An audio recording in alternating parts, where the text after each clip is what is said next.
Hey now, welcome to Fitzdog Radio. It's a beautiful Monday morning, May 2nd. This will air on May 3rd. It was May Day yesterday when all the commies celebrate workers' rights, which we need to think about in this country. I've been a member of a labor union for 20 years, the Writers Guild, and it's given me access to health coverage that's affordable. It's helped me get money from people that owed it to me. Producers that were shitbags that I had to get the Guild to flex their muscles. They did it. I've struck with them. I've walked the picket line. I have been to a lot of meetings. I've been involved. It's gotten me residuals on my writing jobs. I mean, I can't say enough about labor unions. I know there's some corruption, there's some malfeasance. But in the end, corporations are getting bigger in this country. They're becoming multinational. They are squeezing people's rights. Just look at Amazon. The way they treat workers is disgraceful. And that's the future, is everybody is an independent subcontractor who gets no benefits and who can be fired without recourse. And it just... support your local unions, I say on this May Day. Oh, you're a communist, Greg. You're not like me. You're different than me. I can't listen to you anymore. I'm so sick of there being two sides to everything. There's one side, my side. Listen to it. Sign up for it. Be on board. I had dinner with, I was in Denver this weekend, and speaking of different sides, I had dinner with Rogan and Tony Hinchcliffe and Duncan Trussell, and we were all over the place in our opinions, and we had this great dinner. He was doing a theater Saturday night, and I was doing a club, as fate would have it. And it was interesting. We went to the Four Seasons, which was pretty fucking sweet because Rogan was obviously picking up the check. And we talked about transgender sports. We talked about cancel culture, and everybody had a different opinion. Not everybody. That's not true. A lot of people had the same opinion, but it was a great fucking talk. It was like, God damn it, I like sitting in a room with a bunch of other comics that I respect and getting into it. And it was funny. We were laughing our fucking asses off, but also, you know, people were making some points. Sometimes it gets uncomfortable. It is a weird dynamic to disagree with somebody. And it's a healthy dynamic that we are afraid of in this country. We need to have discourse. We need to disagree. We need to illuminate points to people with opposing views. It's the only way that you can find something. There is no truth, but we can get closer to something that you could call truth by taking in other thoughts and ideas into our heads. Be excited about learning a new one. Why not? I had a couple opinions change during the conversation Saturday night, including that I shouldn't have foie gras and a fucking Chilean sea bass and then 4 different kinds of dessert a half hour before going on stage, where I then fucking start going to a coma, a food coma. Chilean sea bass, is it even legal? Like, I got the feeling that we were in this like special reptilian room of the Four Seasons. It was this private room where they bring you illegal things. I think sea bass is like extinct and you're not supposed to fish it anymore. But god damn, it was good. Flaky and moist. Oh, nice. A little salty.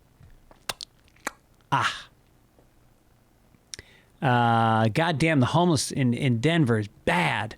I mean, I live in Venice and it's kind of known for having a lot of homelessness. Nothing like Denver. I mean, there's this thing called the 16th Street. Is it the mall or 16th? It's basically like a walk street with stores on it, and it's empty. Nobody goes there anymore because there are mentally ill people screaming at people that walk by. You get harassed from one end to the other. It's like Mad Max. It's fucking crazy. It's just a shame because I love Denver. It's just such a compelling city. It's got a great energy to it. It's got one of my favorite diners there, Sam's Number 3, which is I think it's on 15th Street, near where I stayed, and had some good diner food. Their gym sucked. The place I stay in the Comedy Works has a condo, which I think I've talked about this. You don't normally stay in a condo when you're an established headliner like myself. But this condo is gorgeous, and it's actually better than any hotel you stay in. And if you watch Sunday Papers, you got a little tour of it. But the gym there sucks ass, and so I went around the corner and I snuck into the gym at the what's the name of the Curtis Hotel, and I worked out. I did my new workout. My son was telling me he learned on TikTok, which is the luggage carry. And I did a bunch of reps of this. You pick up a very heavy kettlebell, and then you walk around like you're carrying luggage, and it does your core. And I was fucking sore the next day from it.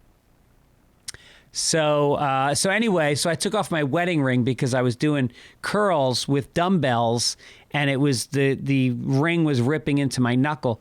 So I took it off and I put it in my pocket, and sure enough, I get back to the condo and I'm like, fuck, where's my ring? It wasn't in my pocket. And I ran back and I got into the gym, and it was fucking laying there on the ground. Jesus. I've had this wedding ring for 23, it'll be 23 years in July that I've had this piece of jewelry on my hand. Isn't that crazy? God damn, life adds up after a while. Married to the same beautiful woman, this amazing woman who's my best friend, who I never get tired of being with, that I laugh with, that I open up to, that supports me, that I still find incredibly attractive. So, yeah, big it's not a big anniversary. Our anniversary is July 31st. We got to think of something fun to do. I think we may be in New York for it. I'll show her some love. Give her some Mother's Day love, too. Great mother. What a mother she is. Every issue our kids have ever had, all of a sudden there's books on the coffee table that she's reading about it so she can support them and understand them and have empathy for them and make them feel special. She's just the greatest mom. Anyway. Enough about it. This is probably torture for those of you that are single or perhaps divorced, or even worse, in a loveless marriage that's droning on, where you go out to dinner and you sit and you have nothing to talk about. Oh, I'm sorry if that's the case. Book club was fun this week. We did we're doing Aunt Kind by Charlie Kaufman, and we had our second meeting. And it's just a great bunch of people.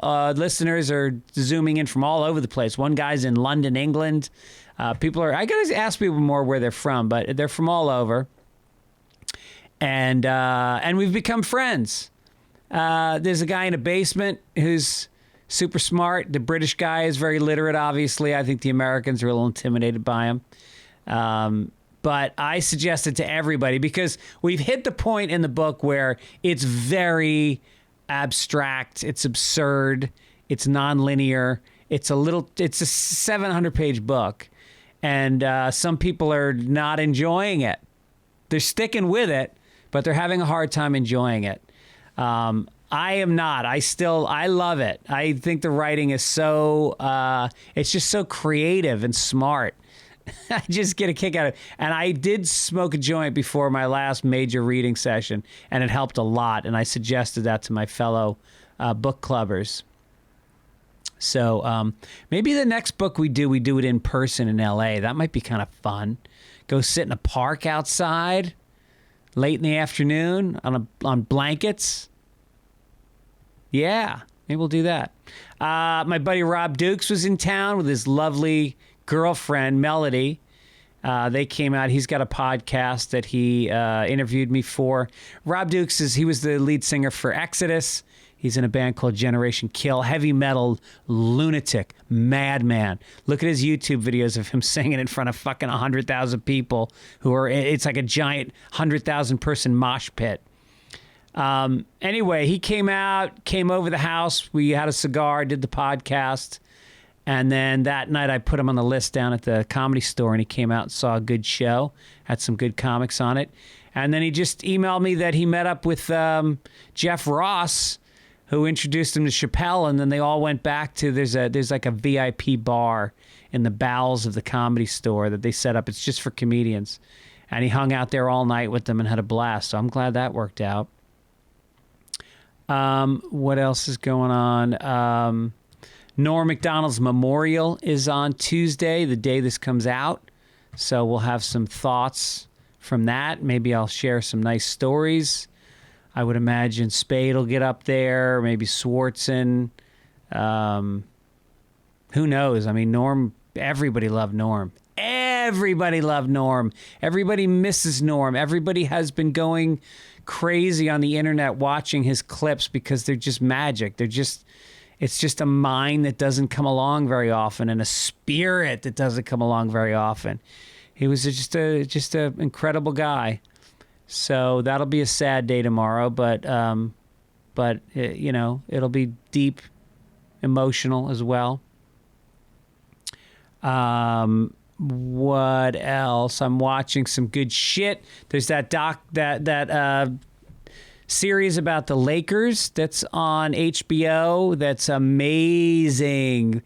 John C. Reilly, who I've always liked. You can't not like John C. Reilly, but this is the best work he's ever done. He's amazing in this. Worth watching if you haven't seen it. Also, there's a show called My Brilliant Friend on HBO. This is the 3rd season, and it's based on a series of books by a writer named Ilana Ferrante, which is her pseudonym because she's anonymous. She didn't want the fame. And so she said, if anybody ever outs who I really am, I'm going to stop writing. And I hope she never does. She's a brilliant writer. I've read all of her books, and this series really captures these books called My Brilliant Friend. So check that out. I sat next to this great woman. I'm not a huge talker on planes. Sometimes I do, sometimes I don't. It depends on how tired I am. But I'm flying back from Denver on yesterday morning, and this woman is sitting next to me, and she's kind of frumpy looking. She gets on the plane late, and I start talking to her, and she lives in North Dakota, in a town that has no traffic light. It's so small. And she's originally from Santa Barbara, but she moved there, and she just decided to raise her family there, and she loves it. And she was really just a free spirit. She's like, she grows hemp on a farm, berries and hemp, and she makes lotions out of it. She also grows weed. Let's not kid ourselves. She grows weed. She's like working as a lobbyist to legalize marijuana in North Dakota. And we talked about mushrooms, how to grow mushrooms. We talked about what else? Oh, she followed the dead for a few years when she was younger.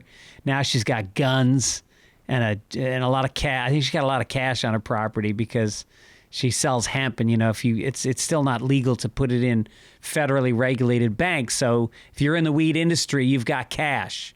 So if anyone's looking to roll somebody, look up this woman in North Dakota. Get those fucking dollar bills. Don't forget the premium membership. As I said, almost 1,000 episodes available. Go to Fitzdog.com, sign up for the premium, support the podcast. Also, t-shirts, the Grapefruit Simmons t-shirts are there.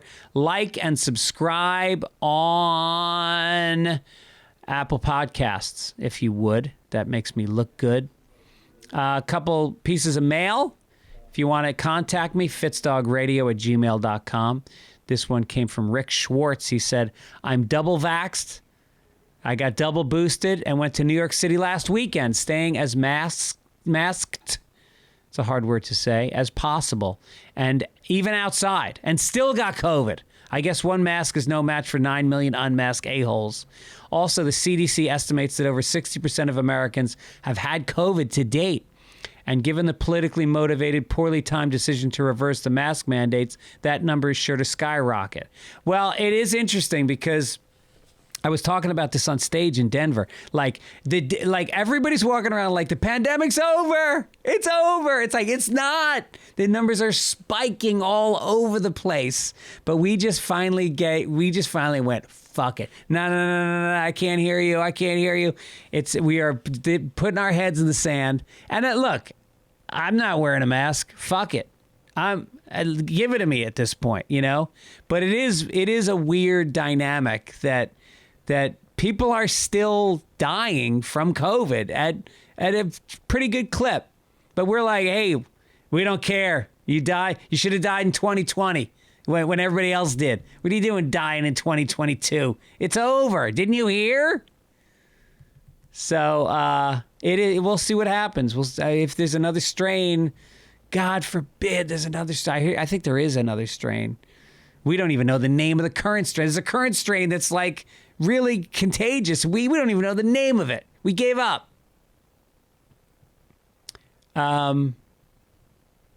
This comes from Pete Mass. Greg, thanks for taking time to read my note.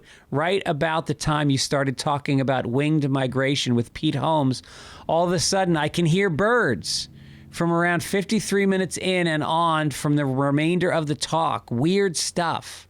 I have to go back and listen to that. It might have been Pete. He lives up in the wooded area of Los Angeles. So he must have had some birds outside his window or something.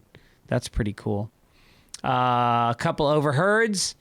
Jake Ross says, this overheard is from when I was in high school. I'm 34 now, at Canada's Wonderland, which is a huge roller coaster theme park just outside of Toronto. It was around lunchtime on a gorgeous hot midsummer day, and I'm walking past two 20-something guys who are sitting on a bench, each with a foot-long hot dog. The type where the hot dog is entirely too large for the bun and sticks out a couple inches on either side. One guy says to the other guy, God, I feel gay eating this. They both knew I heard it, and all three of us just started cracking up. It was really a formative moment in my life. All the best, Jake Ross. Yeah, it is like watching a girl eat a banana. You know, you can't not watch it. I'm still a pervert. If I see a woman go through airport security, you know, where you got to stand and put your arms above your head and then maybe they frisk you, I'll watch the woman get frisked. Yep, I'm a fucking perv. I can't help it. You're eating a banana? I'm watching. That's right. I'm out there. And then this guy, Dan Wood, said, I overheard a few people talking about COVID working in bars at night. Quote, I can't wear gloves or socks. I tried. Just not for me. I can't wear gloves or socks. What do your fucking shoes smell like? Dates coming up: Tacoma Comedy Club in Washington, May 19th through 21. Irvine Improv, May 27th through 29. Bakersfield at a place called The Well. Come check that out. I think Gibbons is coming up for that one. And then, of course, we're going to pay the bills now and talk about, man, the world has changed. It's different now. I went out shopping. You know what I noticed? Tyson chicken tenders went from $10.99 to $14.99. Shit, I didn't know chicken tenders were an indicator of inflation. Thank God Costco's rotisserie chicken is still $5. But folks, it seems like rotisserie chicken is the only constant in this world. Cash is becoming worthless, and you can't even afford tendies. So if you're holding on to cash and not a physical asset like gold and art, get a Costco hot dog and listen to this. Rich people have been putting millions into artworks by Picasso, Warhol, Monet for centuries. It's a value-preserving asset class, according to Deloitte. And I know it sounds crazy, but now you and I can invest in art thanks to Masterworks, and you don't need millions to do it. Just go to masterworks.art/Fitzdog to skip their wait list. That's masterworks.art/Fitzdog. See important Regulation A disclosures at masterworks.io/CD. Again, that's masterworks.art/Fitzdog. It's a great, I'm going to throw some money in it. It's a great way to hedge against inflation, which is hitting us hard right now. It's like buying a mutual fund of big paintings that you couldn't afford on your own. I like it. I think it's a great idea. All right, let's get to my guest. He is an old friend. I've known him for 20 years, going back to our days on Best Week Ever, and I love the 70s and the 80s and the 90s and doing alternative comedy shows together. This guy is a true creative. He is a craftsman. He's a journeyman. He is talented. He's a good fucking dude. He's won SAG Awards. He's on a Showtime series called Black Monday. He was on FX's The League. He was on Human Giant on MTV. On Adult Swim, he had his own series, NTSFSDSUV. He was on Fresh Off the Boat. And fantastic on that show, Veep, on HBO. So I had a nice chat with him. He's been on the show many times. It was great to have him back. Here's my talk with Mr. Paul Scheer.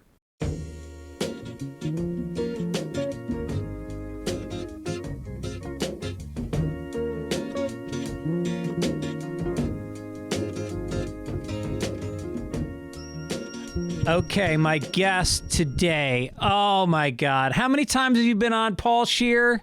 I feel like I'm a semi-regular, at least a once-a-year visit. I am your Jimmy J.J. Walker to David Letterman. Once a year, I come on, we have a good time. No pun intended good time. With Jimmy J. Yeah. Can you give me a dynamite? Can you give me one dynamite? Dynamite! Dynamite! Dynamite! I loved that show growing up as a kid.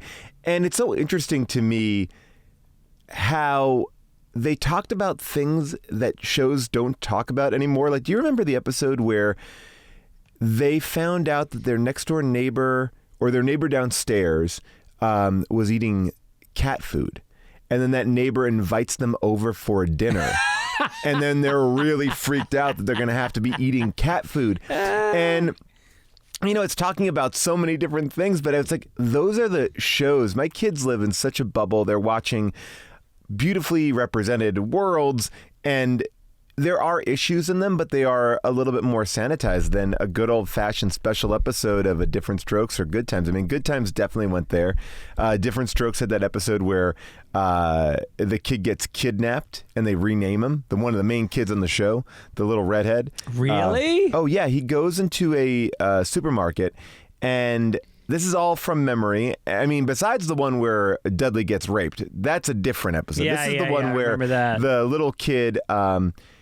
he is squeezing like bags of Cheetos, and somebody comes over and they go, "Oh, that's how you actually find the best bag." He's like, "Really?" He's like, "Yeah, oh, I have actually a great bunch of Cheetos. Come with me." And the kid goes with him, and he is kidnapped by this family. It's a special 2-part episode. They rename him.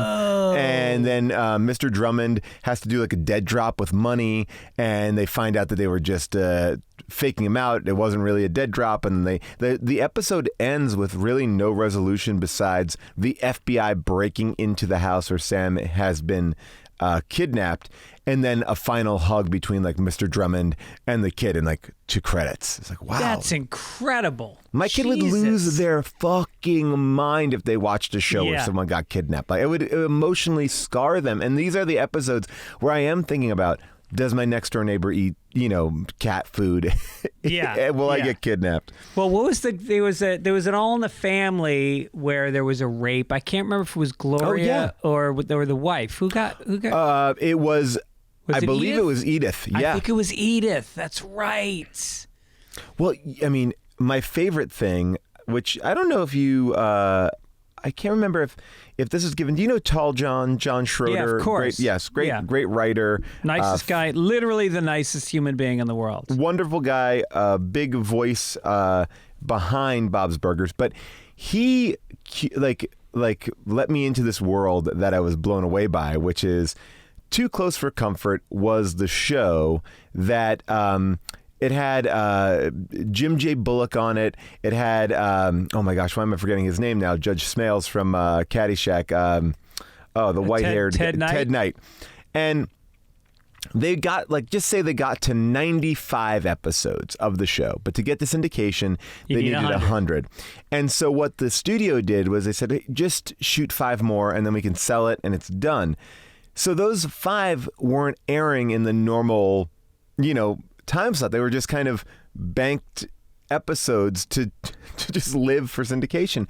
And what they did in those episodes is insane. And one of them, and you can find it online, Monroe, who's Jim J. Bullock, comes home from the mall. He's working as a security guard, and he reveals that he was raped by 2 lesbians.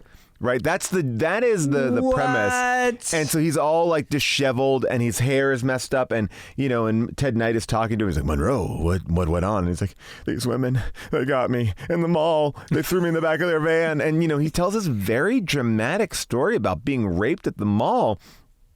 And the episode's about Monroe dealing with being raped.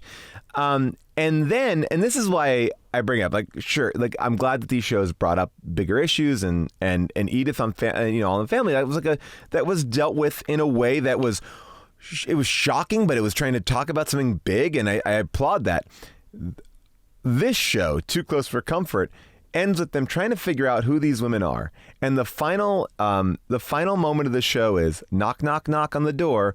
Ted Knight opens it up, and a woman's hand in a flannel shirt, we're led to believe she is one of the lesbians who has raped Monroe, grabs Ted Knight and pulls him out of the house as if, now we're gonna rape you, old man. And that's how credits. It was they were trying to go for something, but then at the end they went on this joke and he gets raped too. Anyway, see you next week. First of all right, so many things to unpack. Why does a lesbian want to have sex with a man? Would be a primal. And that is the perfect, not quite understanding what is culturally going on, but feeling and again, the women are positioned like these big, burly, they're getting in like biker, women, the lesbians that they speak about in this show are positioned like biker dudes, and but it's that time where I feel like people don't have a sense of anything and no one knows what's going on. But we should be the moral of that is be afraid of lesbian women raping men. Yeah, right. Now, and then you have I don't know if you watch Euphoria at all. I've only watched a few episodes, but one episode I watched, there was a rape. But the way they sexualize rape scenes in TV and movies is really fucking gross. It was a scene where there was a lot of nudity. There was close-ups of the tits and the ass, and it was I don't know. I shouldn't you shouldn't turn me on with the beginning of a sex scene and then turn it into a rape. I have not watched Euphoria, so I have not really, I have not really gotten into that world, but it seems to me that show has a lot of oddly problematic elements to it.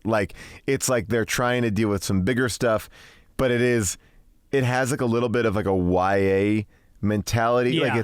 It's they're dealing with big things, but in a simplistic way or it just seems, and again, I have to watch it, or maybe I don't. I don't know. If you have kids, both your kids are boys, right? Yeah, both my kids are boys, and they're very young. So, if you have a girl, I recommend not. Well, I have a daughter. That's why I only watched a couple episodes, and I was like, I can't really. Is she watching it, or does she want you to watch it? She's watched it. Yeah, oh, wow, she's watched it. How old is she? She's 18. Oh boy. So what? Now, as a parent, does that show scare you because it shows you youth? This is what they're really doing. Even though it's such a heightened, it's world. So heightened. Every character is the craziest kid that you went to school with times 2. And so, no, I don't know. I remember that movie 13 came out. Do you remember that? It was so disturbing. And then there was another one that was the movie that fucked me up was Kids. Kids. Oh, right. Man. And I saw that in college. I probably was 19 years old and that fucked me up. I was like, whoa. I don't... there are movies that have severely, impacted me like I'm like, oh, I wasn't ready for this, and I don't need to see this. And there's a movie I just saw. While beautiful and engaging, I also feel like, oh, it got me, was a movie called Raw. And it's actually by the same director who did Titane, which won at the Cannes Film Festival this year. And Raw is, without spoiling too much of it, it's about a girl coming into cannibalism. And understanding that she's a cannibal. And look, I think there's a very heavy metaphor thing going on there about, like, you know, in my mind, I think the metaphor is like sex and what, you know, she's a very protected kind of girl who goes to this school and then starts to get involved in all this other stuff. So I think it's actually a beautiful film, but some of the imagery in there fucked me up. Kids fucked me up.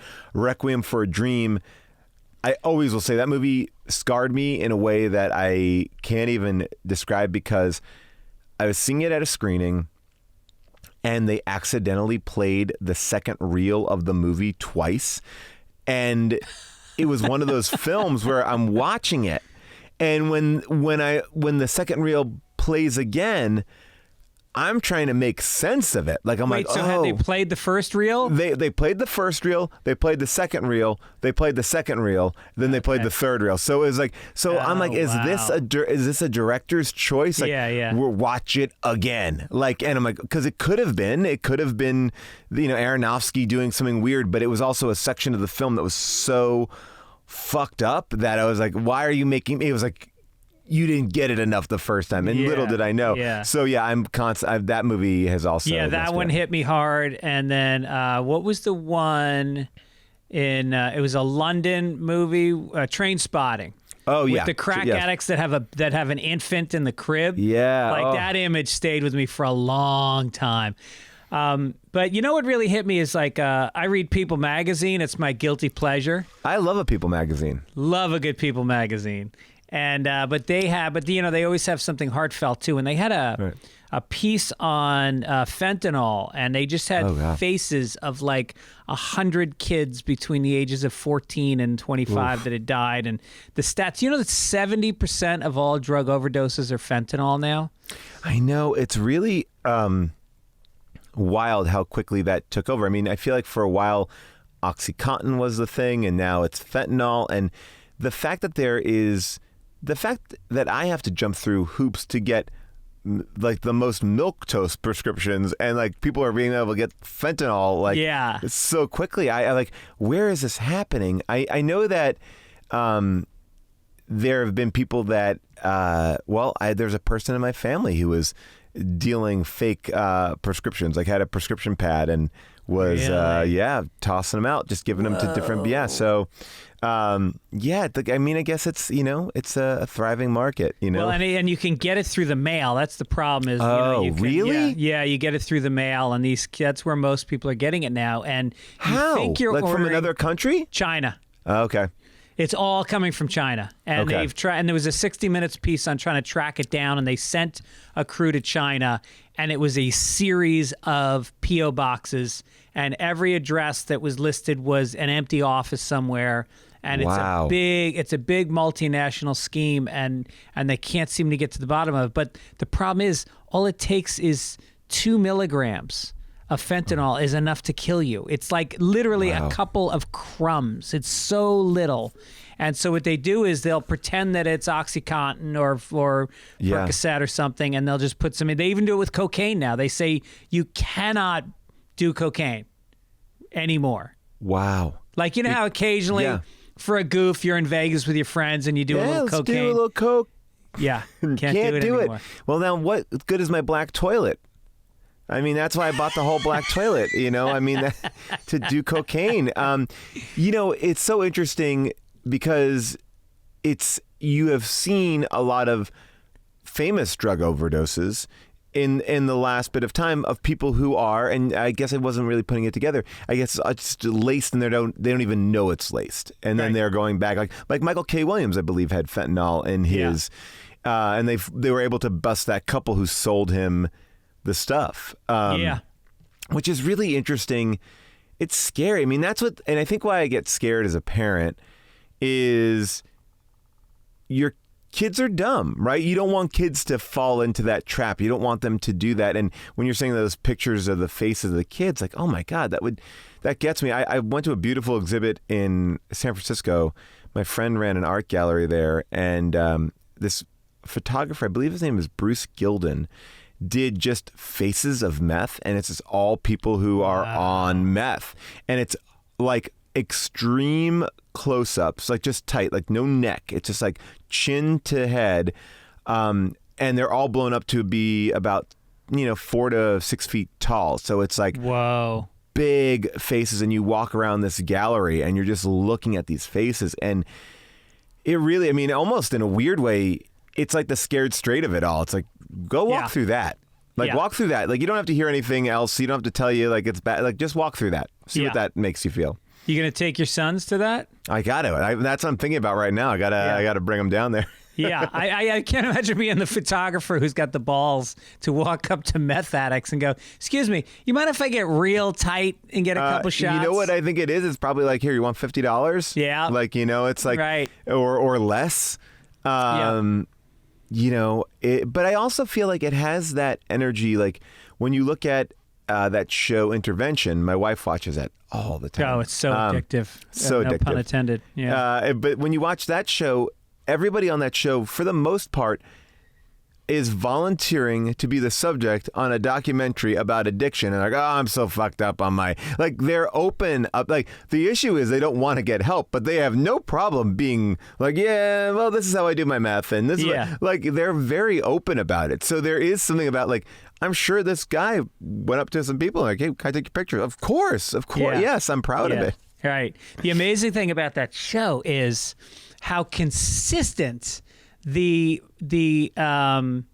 machinations of an addict's mind are, and that they all are going to get clean. It's like every fucking song you've heard about drugs. It's always like, gonna kick tomorrow. It's always that. And it's just... It's heartwarming when it works, but man, it's brutal when it doesn't. Have you had to do one of those, like an intervention? Like, have you ever been in a room? You don't have to talk about who it was, but have you ever been in a room? Yeah, I was on a Zoom one. Okay. I actually was on a Zoom intervention during the pandemic. I've heard some Zoom interventions, yeah. Yeah, I have a friend who's been in and out of rehab for, I'm not exaggerating when I say 25 years, and like one a year for 25 years, like crazy. Wow. So I've seen, and I haven't drank in 30 years myself. And right. So I had a lot of addiction in my family. My father was an alcoholic, and aunts and uncles. And it really is. Are you Irish? I have Irish in me. Yeah, I'm Irish and Italian. I mean, it really is. There's something in our DNA. The Irish have problems with alcohol. You just can't deny it. No, and I have somebody in my family. Now, did you just quit cold turkey, or did you quit because you're like, I see this as potentially becoming a problem, or did you have a problem and you're like, I gotta stop? I was, I had been trying to quit. I started very young. Like, I grew up in the suburbs in New York like you did. Right. Yeah. And there was a lot of partying when we grew up. I mean, I was drinking the shittiest drink. I mean, I was drinking Killian's Red, Zima, like whatever we could get our hands on, Rolling Rock, all that Boone's shit. Farm, Boone's strawberry Farm, wine. Yeah. Oh, yeah. And I mean, it started at like 12, and we were tripping by the time we were like 15. Okay. We were smoking pot before school in 7th and 8th grade and all the way through. And so by the time I was about 25, I was done. I was like, I'd been arrested a few times. I had wrecked a car, and I was at a point where I was a comedian in Boston, and it was the first time I felt like I was good at something. I was never great at sports. I was never good at school. And then I found stand-up comedy, and I was like, wow. And in order to do it in Boston, you needed to drive to your gigs. Rhode Island one night, Maine the next night, Connecticut the next. And so I saw all these older comics that lost their license from DUIs, and they couldn't work. And so that was like a big part of it. And it was also just like, I really felt when I was young, and I don't feel like this anymore, and I wish I could get this back, but I really wanted to be the best that I could be. Right. I lost that spirit, and I felt like drinking. It wasn't like I thought I was going to, end up blowing a guy for a sandwich. It was more just like, I'm not going to achieve what I think it could be some potential here. Yeah, I love that idea. I mean, that's such a beautiful way of looking at it too. It's sort of like you need to be just not clouded in any way. Right, You have to be on it. And I think that there is, I never got into that zone where I was totally, I have had those nights. I've definitely gone down different roads on occasion, but they're very much bubble moments, right? Like in bubbles and within a weekend or something like that. And so I could see how if you really, you can get into a routine, especially comedy too. It's late at night, so you can drink and you can sleep away the day. But then are you not doing anything? I think we all get into that zone. And I think I'm dealing with that with having kids too, with the sense of I have limited time to do the things that I need to do. And that's it. It's just it's just the way that my day is. You're probably on the other end of it with an 18-year-old, but it's I want to be around for dinner. I have to get up at 6:45 in the morning or whatever. I have to get, there are things that I have to do. Right. So I feel like I can't be dragging ass. So I feel like in a weird way, the kids have kept me on a tighter schedule than I've ever had. Yeah. And, so that has forced me to be something that I'm not. To me, I may have talked to you about this, my ideal life would be going to bed around 2 a.m. and waking up around 10. That would be that's where I feel like I'm the most productive. But that's not available to me anymore. So I have to make do with what I am now, what I have. No, it's amazing when I see people that are, especially with comedians, when they're sort of debating whether to have kids and they feel like their career isn't where they want it to be and they don't have the financial security to bring kids into the world. And there's an old Jewish proverb that every child is born with a loaf of bread in its mouth, and nothing makes you clamp down and work hard and get shit done like having a kid. I feel like I would not be where. Yeah, I almost said where I am today as if that's this amazing place. But I've had a nice career. I've had a good run at it, and it's because of those kids. I wouldn't have pushed myself as hard. No, well, and by the way, you are just, even if you're not pushing yourself hard, you've created a schedule for yourself. And I think most creative people have a hard time sticking to a schedule. It's I look at all these things online. It's be able to schedule your life better. It's well, I just need to find more time in the day. I am on a schedule, so it's and I think that is part of it. And you start to step up and you want to make sure that you're doing the right thing. I always feel there's never a right time to have kids. Ultimately, there probably are wrong times. But when you start debating it, I always tell my friends, I'm you have to be about 70% ready to have kids, because if you are 100% ready, that means you don't understand what you're in store for. Yeah, right. And I feel like you just have to be just a little bit over the hump. You want kids. You definitely want kids. You're not sure if it's the right time, and you just have to be on that fence because you are giving up your life. And I think and you're getting a new life as well. But that's a tricky thing. And I'm always interested in how that plays into relationships. When I see people get divorced very quickly after kids, oh, well, it's my relationship. It's you're chasing after this other thing that you can't, you're never going to get it back. Once you're a parent, you're never going to get back, I don't think, that freedom anymore. Right. And it's so it's not always, I almost feel like waiting till 30 is a really smart idea. Before 30 in this day and age, and it's almost like baseball. Sometimes you got to take the first pitch and not swing at it. You have to have that abortion at 29. Yeah, that's an old Jewish proverb too, I think. But there is a part of me that goes get it all out of do your things. Travel, do your things, go have your parties. Right now, every now and then I'm sure, I wish I was at that thing, or I went out there. Sometimes I'm just too tired to go. Sometimes I'm I don't care. But you got to get that out of your system, because you don't want to be sitting home stewing like I didn't have that. I didn't have all these opportunities. Like, and I think 30 is about, if you play your cards right, 30 is about the right time. That's about, a good 12 years of getting everything you need done. Yeah, I think life can get a little bit repetitive by 30 if you're partying a lot. I mean, that's another reason why I quit drinking is like I hated being a hack. It was like going to breakfast at noon the next day and going, oh my God, I can't remember this, or hey, I had sex with this girl that I don't care about, and it's repetitive, and I didn't want to live a life that was like my father. Watching my father, and his life was very like he was trapped in his drinking, and it kept him from making choices and doing things that I wanted to do in my life, and I wanted to be a better parent. Yeah, you have to. I mean, that's the thing. Like, it's so funny when I feel like June and I had one party in the middle. We ran a party that I thought was a very smart thing. Our friends are getting married, and we were running their engagement party. And to go to the engagement party, you had to do a PCR test 24 hours before, and then we had a rapid test at the door. We really wanted people to feel safe, that it was all outdoors, but it was at that point where people were like, oh, I'm kind of okay with this now. I'm kind of okay. And the party went hard that night, and it was in our own home.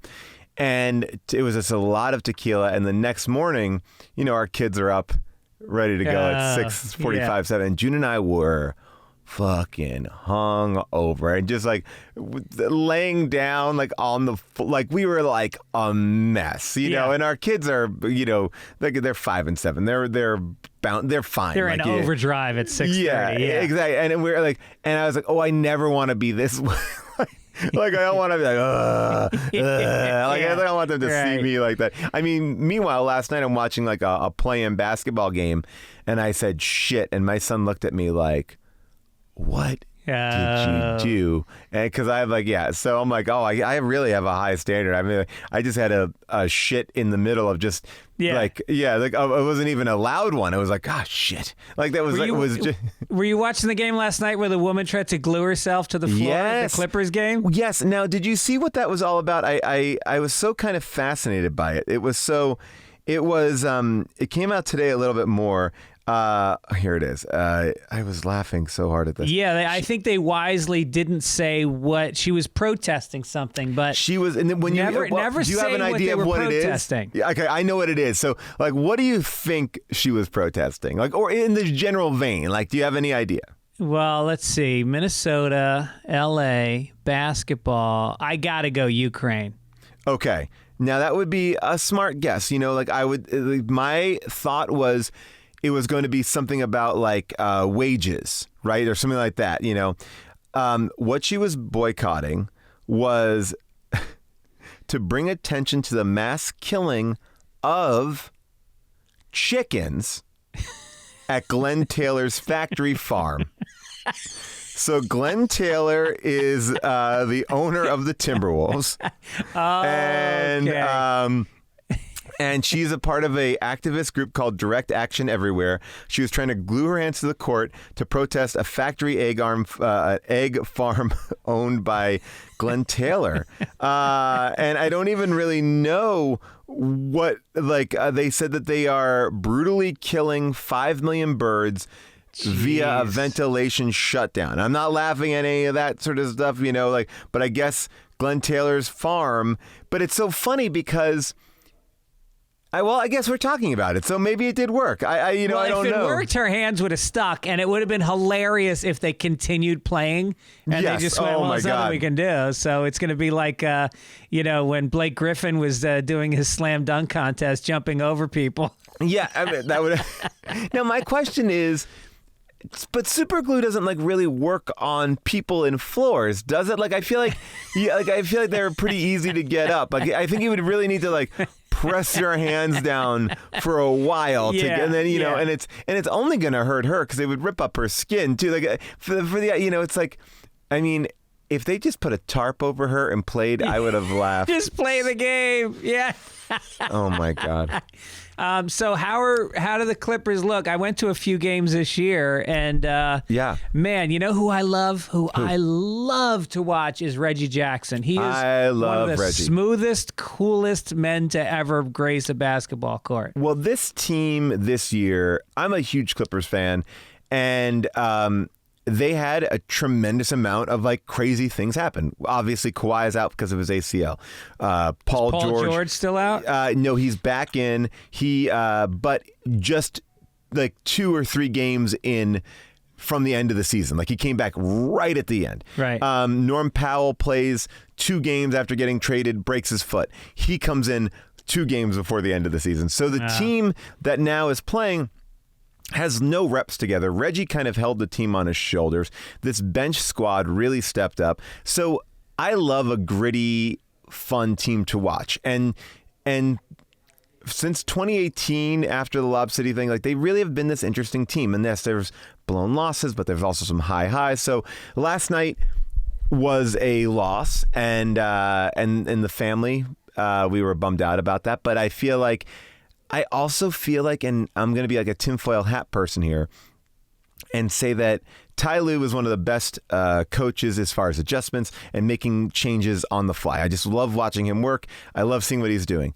He stopped making changes at the end of that game, and there's a part of me that goes, man, he's so good, but at the end, why did he stop at the end? I'm like, I think that Ty Lue wants to face the Suns, not the Grizzlies, because I do believe the Grizzlies are an amazing team this year. And it's like, I don't want to get anywhere near those Grizzlies. Like in a first round with a team that hasn't had any reps versus like the Suns, who are a little bit more our age as far as like the players. And like, you know, it's like, there's a part of me that if I'm putting a spin on it, but I'm just saying, I think there's a part of me that thinks he was like, I'd rather go this route than win this game and then face one of the toughest, most aggressive young teams in basketball right now. Right. Oh, that's interesting. Okay. You know, because that's what they you know, this play-in game was like the winner goes, and I actually do like the matchup of, well, as many people said, like the Timberwolves will just get eaten alive by the Grizzlies. And I think I think that the Grizzlies are just great. They're fun to watch. But yeah, so I feel like Ty was like, let's go this way. Yeah. It's such a fun thing with that play-in. I was talking about it this morning to my wife and my kid, and June got mad at me because I was saying, like, you know, you have to be smart about how you kind of seed yourself. Like, you want to play the best team. Right. And she was like, no, it's got to be sportsmanlike. You have to play the best always. I'm like, well, but no. Like, you have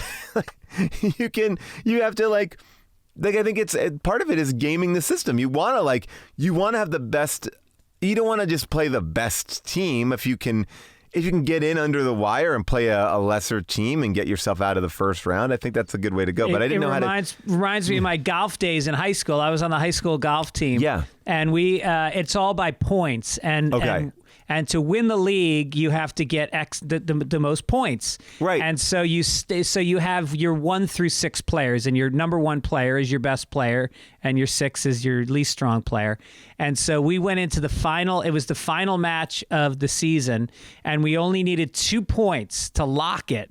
And so we flipped our guys, and we had our number 6 guy play their number 1 guy, and our number 1 guy play their number 6 guy, and we won 3 of the matches, and we won the league. You see, I think, but that's like. And they said it was on Sportsman. They gave us shit for it, and I was like, hey, you know, golf can be a little bit fucking, like you said, a little gritty. Also, I think you gotta play anything that you can use to your advantage. You should use to your advantage, right? I mean, that's what we're talking about. Everybody does that. There's something beautiful about saying like, we don't care, we'll take on anyone, but.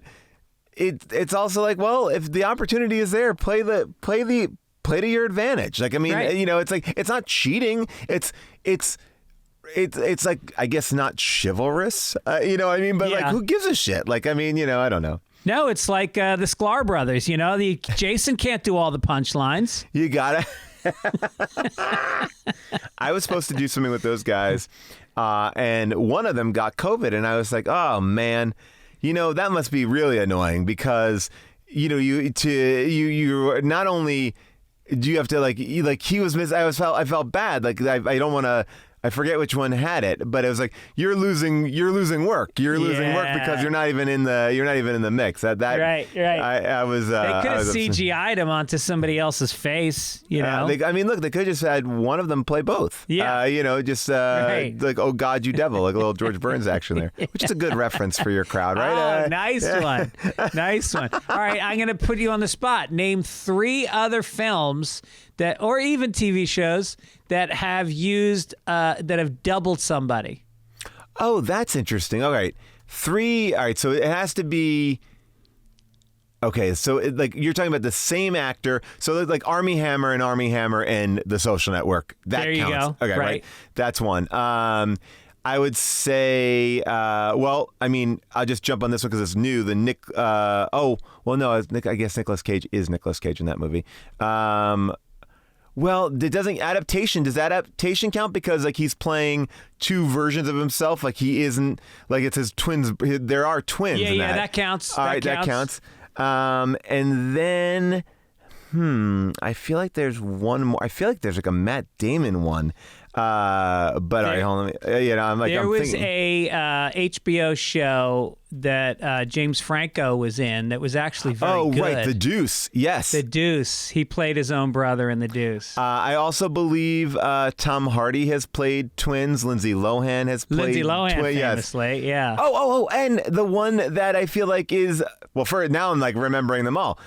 Orphan Black. Orphan Black, she's playing like nine characters. That's Tatiana Maslany.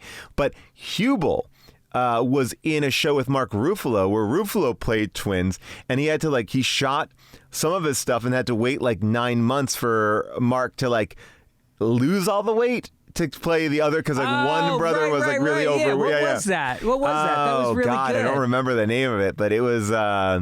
Now, here's the question: is if I'm Ruffalo's agent, and I book him in this show as 2 characters, which he has to make a weight change for and shoot at different times, should he not be paid twice?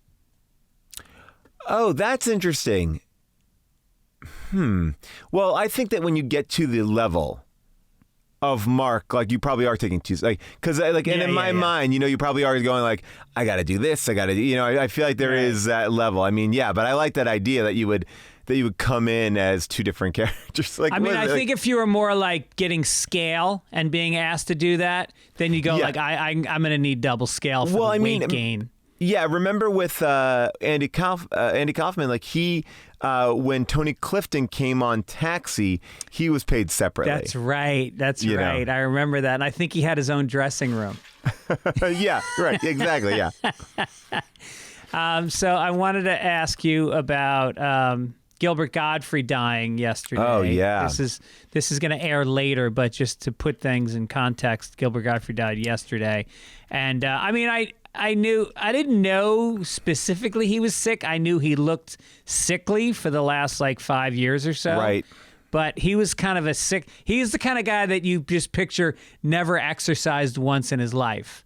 So yes, he wasn't going to age well. And he had it was interesting because he had this, and I don't know if I'm saying it right, but he had a muscle disorder, right? It was a version of muscular dystrophy or something. Yeah, I think it was an inflammation of the muscles, and which I think led to respiratory problems because of inflammation.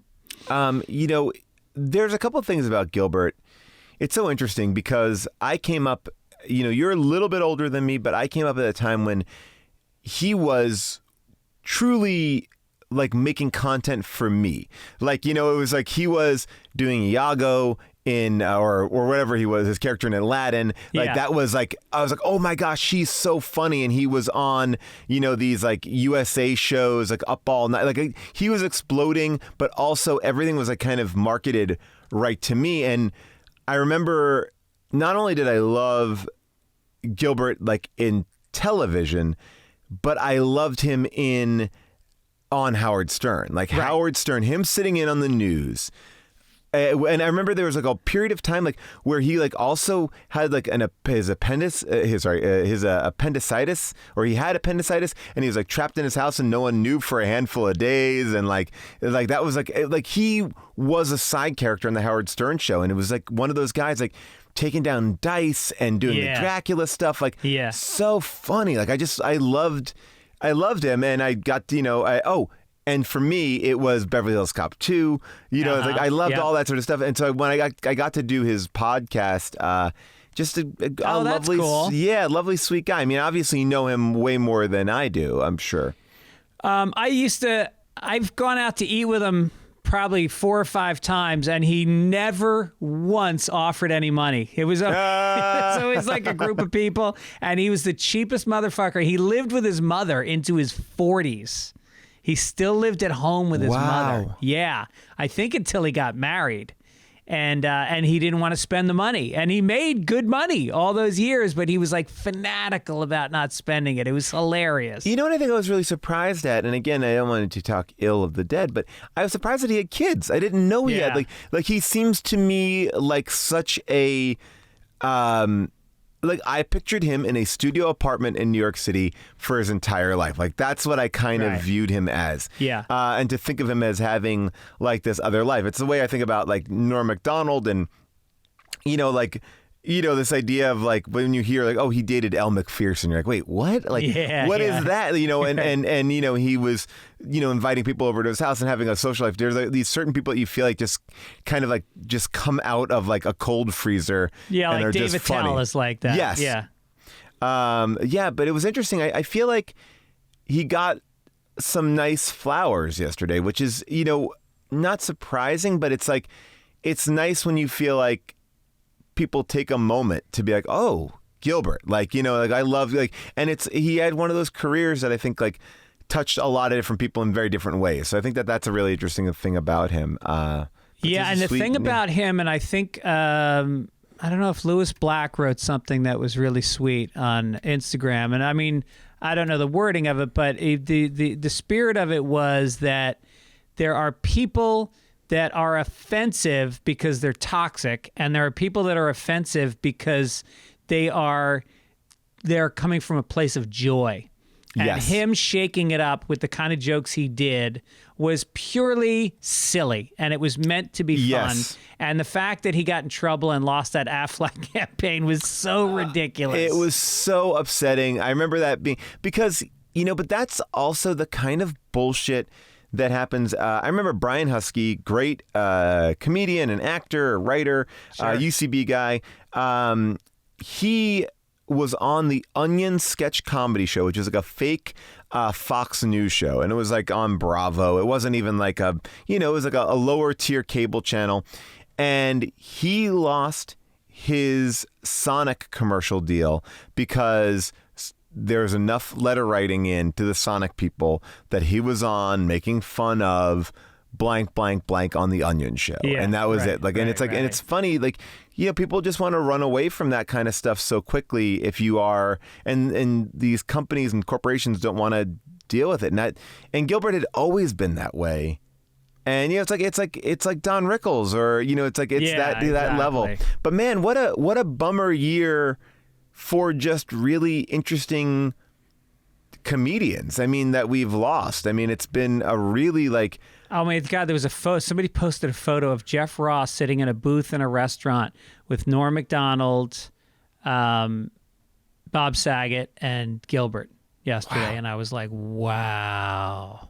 It's such an interesting, and they all kind of represent, and they all have kind of died in a very, you want people to pass away from old age, and and it's like they all kind of died suddenly, and just kind of shocking. Even Louie Anderson, like this, these different people. I was thinking about Bob too. Again, somebody else I don't know well, but I had met a handful of times and was a lovely guy. Like, I think about like this thing where we live in this terrible time too, where everyone was trying to like break down what actually happened. And I think about this, I don't know why if it's like you're talking about like Zendaya, it feels like, oh, Zendaya, that's fine. Like she's hugely famous and whatever she's doing.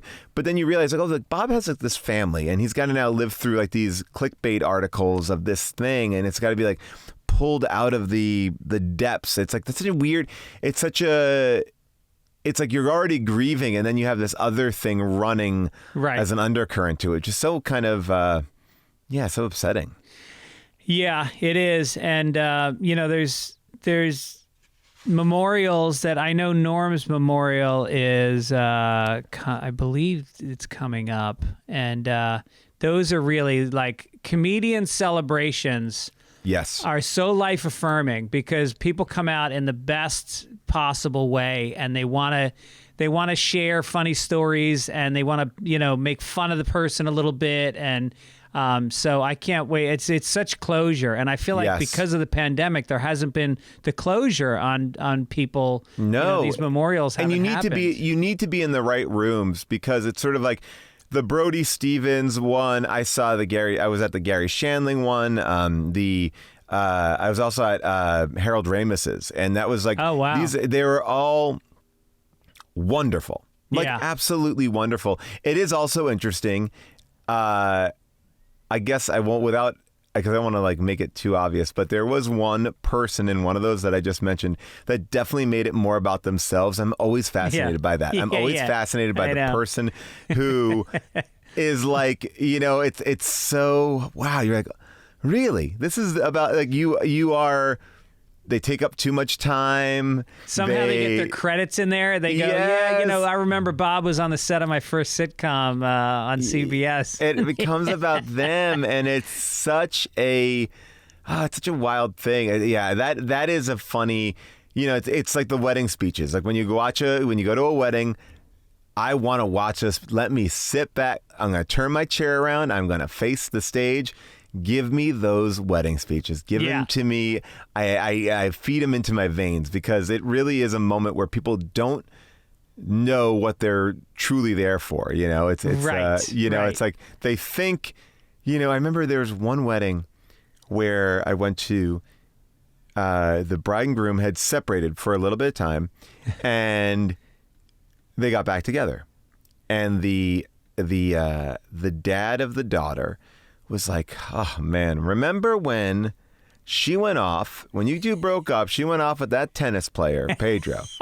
And he was a man's man, right? I don't know. And it's like, what are you doing? Why are you talking about Pedro at the wedding? And it's like, oh, I think like everyone's going to think this is funny. Now, by the way, I know I've been like, I'll throw you a thought that I have. I want to talk about the Academy Awards slap. I'm not talking about right, wrong, whatever. But here's a theory that I feel like no one has talked about, and I'm just going to bring it up to you. If you think it's wrong, walk away from it. I do believe that Will Smith thought what he was going to do was going to be funny. I was watching it again, and I was like, he approaches in a very, like, not in an aggressive way. Like he walks off and approaches in a way that felt like, oh, you're going to take a little dig at me? I'm going to slap you in the face. It's like kind of like... I could see that. I could see that. I don't know, but and then what I feel like happened, and again, I'm not making any opinions on it, like, God bless, there's a lot of hot takes, but this is a hot take that I haven't heard anyone talk about. And he does it, and when he turns, he's got a grimace on his face. It's not like an anger. It's not anger. I feel like he's like, I got you. Like, huh?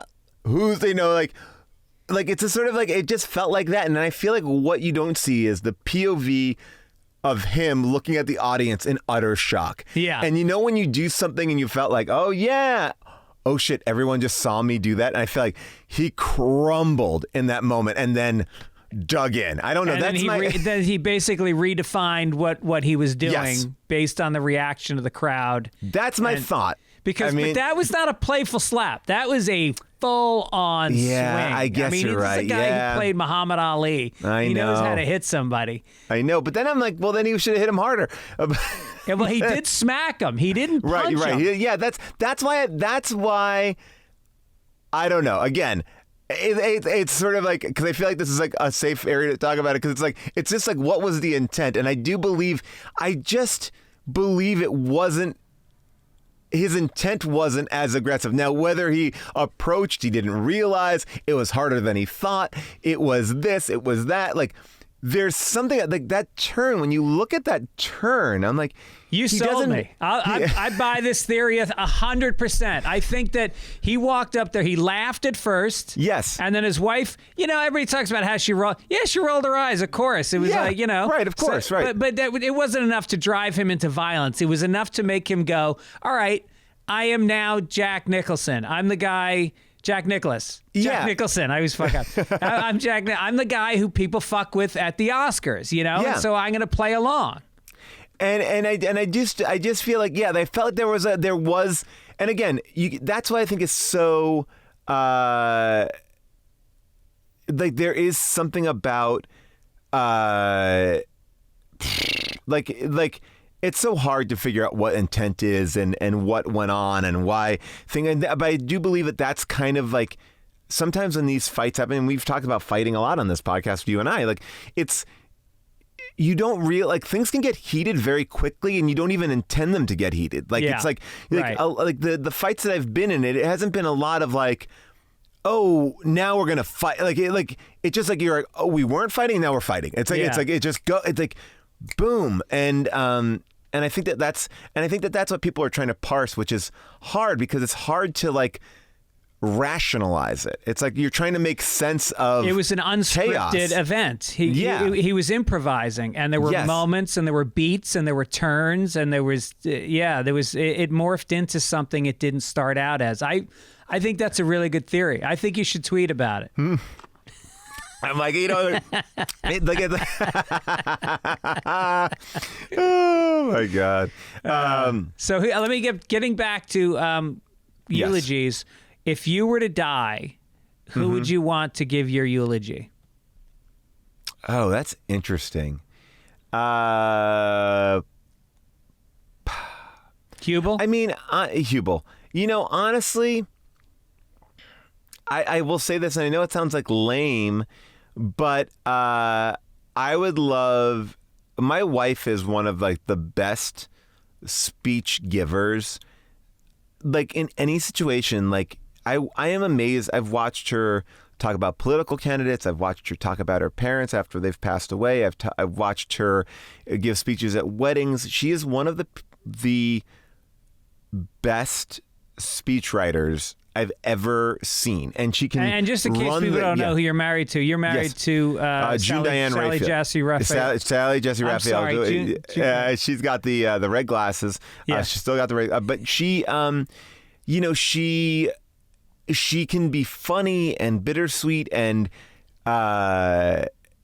she's like, I mean, look, there's something really beautiful about the way she does it. So that would be the one. I mean, it's too sappy to say that, but I think if I could control my eulogy, my going away party, I would make it more like I did for my wedding. At my wedding, the night before, I was like, I have a lot of friends who want to do bits, and I was like, get your bits out on Friday night. Like, we got a stage and a microphone, and we're like, whatever you want to do, it is fair game. Yeah. So it's like John Daly is like, bringing out his saxophone. June's dad is singing like an Irish folk song. My mom is like reading a poem. Like Hubel is professing love for June. Like, there's like a fist fight breaks out in the audience. I was like, this was. Though I like give me some performances, because I'm also thinking about the people in the crowd. Like, and when I saw Gary Shandling's, it was like, Tom Petty performed, and then you saw like Jerry Seinfeld brought like a clip and then like played a clip. It was like, give it like we need to be entertained too, and I think it was great. Kevin Nealon gave one of the funniest speeches. I think you got to I saw that. That was incredible. Yeah, it was like you need that. Like, I think what you need is. And maybe this is what I'm saying is, when I die, it's less important about who speaks and more important that there's a director. Give me a producer. Get me a producer there. Here's what I want to do, and this might be because I'm show business is fun, but I've been doing it for a long time. I'm thinking about maybe try something else, and I have this idea for a business, and I shouldn't even say it out loud because we'll talk about it in vague, use vagaries. In vague terms, I would say it is a funeral planning site where you upload the soundtrack, the guest list, video clips. Prompts for stories to certain people that you want them to tell at your funeral. Oh, I love this. Where you want it held, where you want your ashes, like control your memorial. I like that you can so it's like not it's only like a website. You get a membership and you keep it for life. And so the idea is like we all make, or hopefully I think a lot of people with kids make a will. So, but this is like what your wishes are for your own your outro, like you're kind of like, I love that. That's really fun. There's something else that I've thought about a lot. My sister-in-law actually started this business, which has been really fun. It's these like tributes. So what she does is like everyone sends in a video. She gives them like 5 questions. They all do their answers, but she edits them together into a package. And so when you get this gift, it is a fully beautifully edited piece. So your friends who go on for 5 minutes are cut down to the appropriate length of 30 seconds. Exactly. And it's like, and then you walk out and you go, oh, I want to watch this again. This actually means something to me because you have a competent, talented person who's editing your people. It's I love it. So she's done this thing. She does that for a living? She has this site called the Montage Queen, and she does it for whether you're a dentist who's retiring, whether it's a birthday or whatever it is. It's a way to pull in these special messages. So it's like a cameo from all your friends edited together. Yes, and I love it. That's a great way of putting it too. Yeah, and I think the edit makes it. Because all the dead spots are taken out. Yep. She can format it in a way, bumps up the sound, puts some transitions in. Because there are these other sites where you just record hey, it's it's Paul's birthday, record him a message, and then everyone does it, and then you just get this giant ass file. It's like next. Yeah, it's almost like watching auditions. It's like, give me let's make it a little nice. Yeah, I love it. All right, listen, we're gonna go out on that. Paul Scheer, what can we promote for you? I tried to see if you had any upcoming dates. I don't have anything. We How Did This Get Made will be going on tour in August, which would be exciting. Get back on the road, and then I just have my podcast right now. How did This Get Made and Unspooled, which you can listen wherever you get your podcasts. Amazing podcast. And you have to come on our Twitch show, which has been a blast. Me and Hubel do a Twitch show every Thursday, which is totally free. I know people are daunted by Twitch, but it's just like YouTube. But it's a blast. We have fun people on, and it's just like this. A great. All right, I'm going to hit you up. I would love to come on that. And thank you for having me back on. Thank you for your time. I know you're a busy guy, but man, I love hanging out with you. I love it. It's always a blast. Always a blast. And then let me know where to send this file. Okay, beautiful.